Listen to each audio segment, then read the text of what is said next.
وجہ کچھ نہیں ہے. پہلے وہ کہہ رہے تھے کہ ہم کولیجن گورنمنٹ ہی نہیں بنائیں گے. الیکشن سے پہلے کہتے تھے ہم نون کے ساتھ نہیں بیٹھ سکتے, ہمارا تجربہ بہت خراب ہے. اب وہ بیٹھ رہے ہیں. جب بیٹھ رہے ہیں تو آگے وہ نشستیں بھی لے لیں گے, وزارت بھی لے لیں گے. یہ تو ڈیپینڈ کرتا ہے کہ حالات کس طرح جائیں گے, اور اس حساب سے وہ اپنی سیاست چل رہے ہیں, اپنے معاملات چلا رہے ہیں. وہ بھی کہیں پریشر ڈالنے کی کوشش کر رہے ہیں. اگر وہ وزارتیں نہ لے رہے ہوتے تو نون کو ایسی لنگڑی لولی حکومت بنانے کی ضرورت ہی کیا تھی. تو لیکن دوسری طرف ہم یہ بھی دیکھ رہے ہیں کہ اس وقت ایم کیو ایم جو ہے وہ بھی حکومت کا ایک اتحادی بنے گی, ان کو بھی کچھ وزارتیں ملے گی. تو بنیادی طور پر ایک معاشی کرائسس بھی ہے. جب یہ نئی حکومت بنے گی, نئی کابینہ بنے گی, وزیر اعظم صاحب جب الپ اٹھائیں گے تو جو ان کا اگلا قدم ہوگا IMF پروگرام پہ جانا ہے. تو یہ بھی کہا جا رہا ہے کہ مہنگائی زیادہ ہوگی, بہت سارے مسائل جو ہیں موجودہ جو نیا حکومت بنے گی ان کو درپیش ہوں گے. تو کیا ایک وجہ یہ نہیں ہے کہ وہ بعد میں جب اگلا الیکشن ہوگا یا ایک انتخابی عمل شروع ہوگا 2.5-3 سال بعد, جب سیاسی جماعتیں الیکشن کی طرف جانے کی کوشش کریں گے, تو پھر یہ تاثر دی جائے گی پاکستان پیپلز پارٹی کی طرف سے اگر آج ملک بحران کا شکار ہے معاشی اور سیاسی, تو اب حکومت کے حصہ نہیں تھے. تو آپ نہیں سمجھتے ایسا کوئی تاثر پیپلز پارٹی کی طرف سے آئے گا آنے والے وقت میں, اور سارا ملبہ نون لیگ پہ ڈالا جائے گا؟ پہلے بھی یہی ہوا. جب جو 16 پارٹیوں کی حکومت تھی, ملبہ تو سوائے نون کے کسی پہ نہیں پڑا. مگر معاملہ یہ دیکھنا ہے کہ نون کا جو بیس ہے پنجاب, وہاں نون کی کیا پوزیشن ہے, اور آنے والے وقت میں نون اپنی پوزیشن بہتر کرے گی, ملک کو کرائسس سے نکالے گی, تو اس کا کریڈٹ بھی تو نون کو ہی جائے گا نا. بالکل. جبکہ اگر کہ ان کے پاس کوئی نہ کوئی ایسا فارمولا ہوگا کہ وہ سمجھتے ہیں کہ ہم ملک کو کرائسس سے نکال سکتے ہیں, جبھی تو حکومت لیے, ورنہ اپنے آپ کو تباہ کرنے کے لیے حکومت لینے کا کیا جواز تھا؟ پہلی بات. دوسری بات, یہ ملک کو تباہی کے دانے پہ چھوڑ کے پیچھے ہٹ جاؤ کہ بھائی ہم نہیں کر رہے, تو بھی کوئی سمجھ میں نہیں آتے. ہاں, یہ ایک طریقہ کار تھا, ہو سکتا تھا اگر وہ سمجھتے کہ بھائی جن لوگوں نے یہ کھیل کھیلا ہے وہ نپٹائیں, ہم تو بھیا آرام سے بیٹھے ہوئے پنجاب میں حکومت بنائیں گے. وہ بھی ایک تجویز آئی تھی, مگر ان فیور آف کنٹری, ملک کے مفاد میں انہوں نے ہر صورت میں یہ سوچا کہ ملک کو کرائسس سے نکالنے, اور انشاءاللہ نکالنے میں کامیاب ہوں گے. تو لیکن افضل خان دوسری بات یہ ہم نے دیکھا کہ جو اتحاد بنی سندھ کی اگر ہم بات کریں تو اس میں MQM, GDA, جمعیت علماء اسلام, نون لیگ, انہوں نے جو ہے سیٹ ایڈجسٹمنٹ کی. حد تک ہم نے دیکھا شہباز شریف صاحب نے جو انہیں 242 کیماڑی کی سیٹ ہے, انہوں نے مصطفیٰ کمال کے جو مد مقابل تھا انہوں نے ادھر سے وڈرا کیا. اگر شہباز شریف اس میں ہوتا شاید وہ جیت جاتا. لیکن اب ہم دیکھ رہے ہیں کہ وہی GDA یا جو اس میں جمعیت علماء اسلام ہے, انہوں نے آج احتجاج بھی کیا. تو ان کا کہنا تھا کہ جو سندھ اسمبلی کے اراکین اسمبلی ان کو حلف اٹھانے نہیں دیں گے, لیکن بعد میں رکاوٹی کھڑی کر کے ان کو یہاں پہنچنے نہیں دیا گیا. تو یہ جب نون لیگ کے اتحادی تھے جمعیت علماء اسلام, GDA, تو اب حکومت کے خلاف سراپا احتجاج ہیں. تو ایسا کیوں ہو رہا ہے, اس کو آپ کیسے دیکھتے ہیں؟ بھائی, الیکشن سے پہلے کی سیاست الیکشن لڑنے کے لیے کچھ ہوتی ہے, الیکشن کے رزلٹ آنے کے بعد سیاست کچھ اور ہوتی ہے, یعنی کہ الیکشن کی سیاست. اب وہ اپنا احتجاج تو نوٹ کرائیں گے نا کہ بھائی ہمارے ساتھ زیادتی ہو گئی, سب کچھ ہو گیا.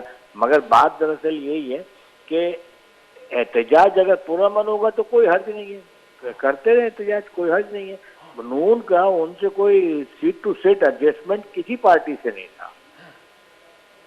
صرف بلدیہ کی سیٹ کے اوپر نون شہباز شریف الیکشن لڑنا, یعنی کہ وہاں کے کارکن چاہتے تھے شہباز شریف وہاں سے الیکشن لڑے, مگر جب یہ لوگ نہیں مانے تو انہوں نے بولا اس سے بہتر کہ بدمزگی ہم ہٹ ہی جاتے. جب ہمارا سیٹ ٹو سیٹ ایڈجسٹمنٹ بھی نہیں ہے تو کوئی معاملہ کرنے کی ضرورت بھی نہیں ہے.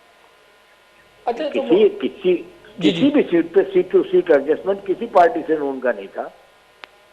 تو قاری صاحب دوسری بات یہ ہے کہ جو مولانا فضل الرحمان صاحب جو ہیں وہ JUI فے کے سربراہ ہیں. تو ہم نے دیکھا کہ یہ دوسری الیکشن ہے, وہ اپنے حلقے سے ڈیرہ اسماعیل خان سے جو ہیں PTI کے سامنے جو ہار رہے ہیں. اس الیکشن میں بھی ہار گیا, 2018 میں بھی گنڈاپور نے اس کو شکست دی. تو مولانا فضل الرحمان صاحب نے ہم نے دیکھا کہ بلوچستان ضلع پشین میں وہاں سے اپنے لیے ایک قومی اسمبلی کا سیٹ منتخب کیا, وہاں سے منتخب ہو گئے جو موجودہ اسمبلی میں ہیں اور رکن قومی اسمبلی ہوں گے. لیکن ہمیشہ ہم نے دیکھا 2013 یا اس سے پہلے یا بعد میں وہ ہمیشہ نون لیگ کا اتحادی رہا ہے, ساتھ رہا ہے. لیکن اس دفعہ انہوں نے ایک ایسی اسٹیٹمنٹ دے دی کہ جو 2022 10 اپریل میں پی ٹی آئی کے خلاف تحریک عدم اعتماد لائی گئی تھی, تو اس میں جنرل فیض اور جنرل باجوہ کے کہنے پہ لائی گئی. تو اس کے بعد ایسا لگ رہا تھا کہ وہ پی ٹی آئی کے کیمپ پہ جائیں گے, وہاں سے پی ٹی آئی کے ساتھ حکومت بنائے گی کے پی کے میں, لیکن ایسا نہیں ہوا. تو مولانا فضل الرحمان صاحب کے اس عمل کو آپ کیسے دیکھتے ہیں؟ انہوں نے یہ ایسا کیوں کیا؟ کیونکہ کافی قریب تھا مسلم لیگ نواز کے, ان کو اہم منسٹری دی گئی 2013 کے الیکشن کے بعد, اور اس کے بعد 2022 میں جب تحریک عدم اعتماد لائی گئی. تو یہ اس کے بعد ہم نے دیکھا کہ انہوں نے کہا کہ بلوچستان حکومت میں ہمیں شامل کریں, نون لیگ نے اعتراض کیا. یہ کیسے ہوا؟ تو یہ تو مولانا کی سیاست ہے, مولانا کے کوئی آدمی آپ کو اس بارے میں بتا سکتے ہیں, مگر ہماری نظر میں مولانا کی عزت ہے, مولانا کا اپنا ایک وقار ہے. مولانا ہو سکتا ہے اس سیاسی جھمیلے میں کچھ الجھ گئے ہوں, مگر مولانا نے جو اسٹیٹمنٹ دیا تھا اس کے جوابات سب طرف سے آ ہی گئے تھے کہ وہ, اور خود ان کی طرف سے بھی کلیئرنس آ گئی تھی کہ میری بات یہ غلطی سے نکل گئی.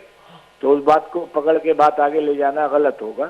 مگر مولانا ایک صاحب حیثیت, صاحب یعنی کہ ایک ایسی شخصیت ہے ملک میں, اور in favour of country in کے بھی سارے فیصلے اچھے ہی ہوں گے.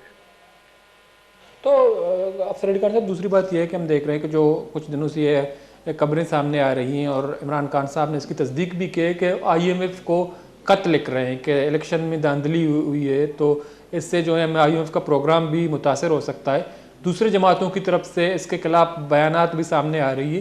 تو اس عمل کو آپ کیسے دیکھتے ہیں؟ کیا عمران خان کو ان حالات میں آئی ایم ایف کو خط لکھنا چاہیے تھا؟ کیونکہ آئی ایم ایف کے پروگرام سے ملک چلتا ہے. تو عمران خان کے دور میں ہم نے دیکھا کہ معاشی کرائسس شروع ہوا, اس نے ماضی میں کہا تھا 2018 سے پہلے کہ ہم خودکشی کریں گے, آئی ایم ایف کے پاس نہیں جائیں گے, لیکن وہ گئے, انہوں نے جو ہے ملک کو دیوالیہ کے قریب چھوڑ دیا. تو یہ عمل صحیح ہے ملک کے لیے جب وہ اپوزیشن میں ہیں, وہ اس طرح کے اقدامات کرتے ہیں جس سے معاشی اور سیاسی عدم استحکام بڑھ سکتی ہے؟ یہ لمحہ فکر ان لوگوں کے لیے ہے جو اب بھی یہ بات کرتے ہیں کہ عمران خان کو ساتھ لو, چلو ساتھ چلو. ان کا ایک عمل بتا دیجئے جب سے وہ سیاست میں آئے, دھرنے سے لے کے کہ چین کا صدر آ رہا ہے انہوں نے دھرنا کر دیا. آپ ایک عمل بتا دیجئے, پاکستان کا سب سے زیادہ قرضہ انہوں نے لیا, کہ ایک عمل ایسا ہو جو ان فیور آف پاکستان ہو. تو ان سے کسی اچھے کی امید رکھنا تو میں سمجھتا ہوں ایک پاگل پن ہوگا. ایک سمجھدار آدمی یہ تصور نہیں کر سکتا کہ کبھی بھی وہ پاکستان کے لیے کوئی بہتری کا کام کریں. ان کی نظر میں صرف اپنی ذات ہے, ان کو اپنی ذات سے آگے کچھ نہیں دکھتا. وہ کہتے ہیں نا کہ ان کو اپنی ناک سے آگے کچھ نہیں دکھتا, بس ان کی نظر اپنی ناک پہ جا کے ٹک جاتی ہے بس. اور یہ ایک پولیٹیکل لیڈر کے لیے بڑی یعنی کہ کہنا چاہیے نقصان دہ بات ہے کہ اس کا سینس جو ہے وہ صرف اپنی ذات کے گرد ہی گھومے, اس کا محور اپنی ذات ہی ہو. ٹھیک ہے, بہت بہت شکریہ افسر علی خان صاحب, سینئر رہنما مسلم لیگ نواز. اب ٹائم نکال پروگرام میں شریک رہے مردار چاروں کا. افسر علی خان صاحب سینئر رہنما مسلم لیگ نواز ہے. گپ پتران کنگا بریک کے بعد بریک کا پتہ شو نہیں کہیں گے گپ پتران کنگا.